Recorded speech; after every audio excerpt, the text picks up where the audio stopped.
What is going on, good people? Mr. Meyer with the fire, here to take the collective vibe higher, astrologer and magician. Today we're going to talk about Aries season. Quick little video. Let's make it short, sweet, simple, to the point. This is going to be a great month. Welcome to spring. I got about 5 themes for the month. I'm going to walk you through the transit, and then I'm going to walk you through all 12 signs so you know what we're going to be focused on depending on who you are. So, Aries season, first sign of the zodiac, 5 themes. Number one, not giving a fuck. Okay. Number two, embracing the new, experimenting, or maybe starting over. Number three, challenging yourself, challenging others. That might also be called fighting. Number four, passion, excitement, and sex. And number five, I didn't write down a number five, whatever the fuck you want it to be, quite frankly. This is the first sign of the zodiac. It's cardinal, it's fire, it's hot, it's passionate, and it's ruled by Mars. So let me just make number five up on the spot. This is about being on fire. Ooh, okay. So here we go.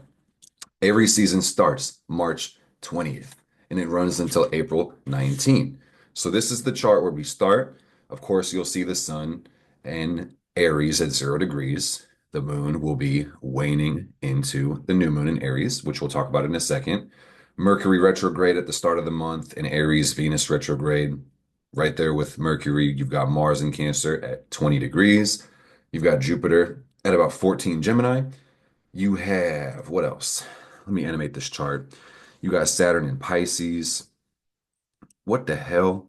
Bro, this Mercury retrograde has my computer bunk. But anyway, Uranus is going to be in Taurus. Neptune is going to be at the last degree of Pisces. So we've got some interesting movement there. You've got Pluto at about 3 degrees of Aquarius. So the big changes that are going to happen this month, as far as lunar events and ingresses, you've got the new moon in the sign of Aries on the 29th of this month, and about a week from now, as I'm filming. You also have the full moon in Libra on the 12th of April. You've got Mars moving into the sign of Leo towards the very end of the month. And then you've got Neptune, slow ass Neptune moving into Aries. So this is actually a very special Aries season. So on the smaller time frames, we get a full moon, a new moon every single month. So that's not the most significant, but what is really significant is that this new moon that's coming up this month is actually going to be a solar eclipse. So in terms of this new beginning, this fresh start, it really is important that you lock the fuck in, that you are really intentional with your life. Beyond whatever I say in this video, just please remember when you go throughout your day after this that you create this life. Nobody else does. Take full control over your experience that we call life, my friend. Okay? So that's really cool. When we jump into Aries season, we're basically letting go of the last full moon in Virgo, which has everything to do with simplifying life and removing all the bullshit and slowing down a little bit. But Aries doesn't give a fuck about going slow. This is about balls to the wall. Let's get it done. Let's go and take action. Let's go, let's go, let's go. When we have the full moon on April 12th, Libra energy, this is all going to be about love and balance and peace and beauty. So Aries brings up a dilemma because Aries says, I exist. I'm going to do my fucking thing. But Libra is like, but we're a couple, but we have to get along.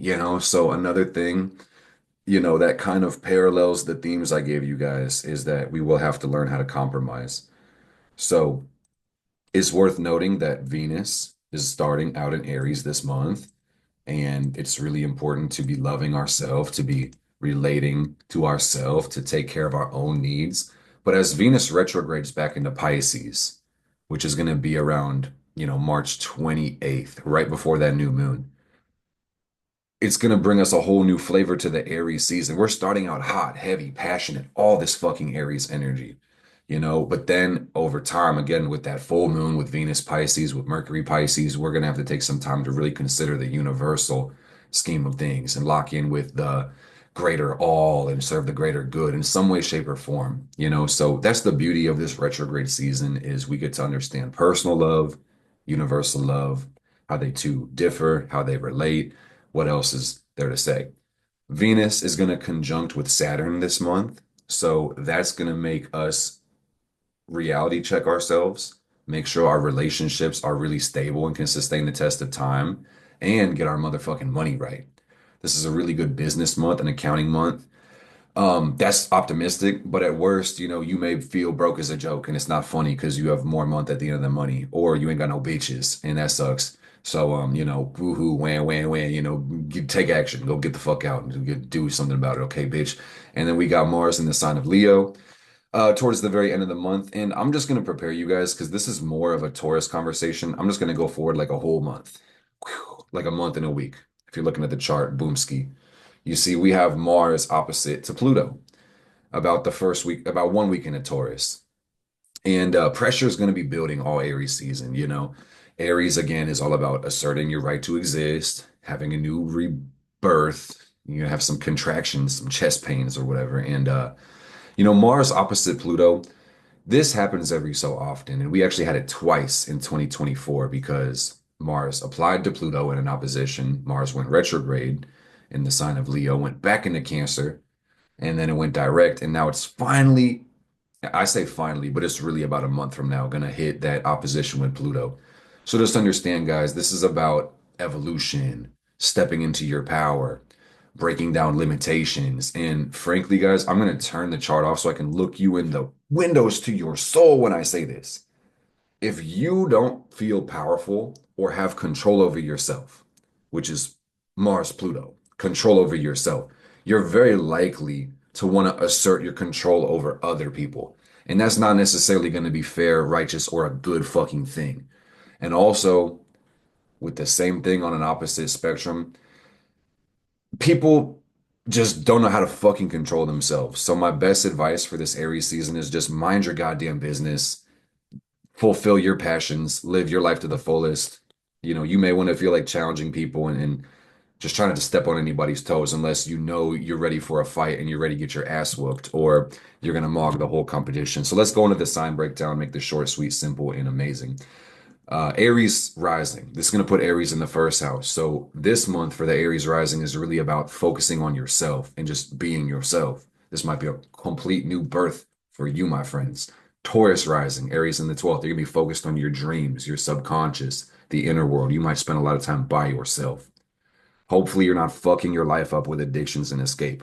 Gemini rising, Aries in the 11th. This is about spending time with your friends, associating, thinking about the future, moving forward, innovating, changing, progress, spending time on the internet.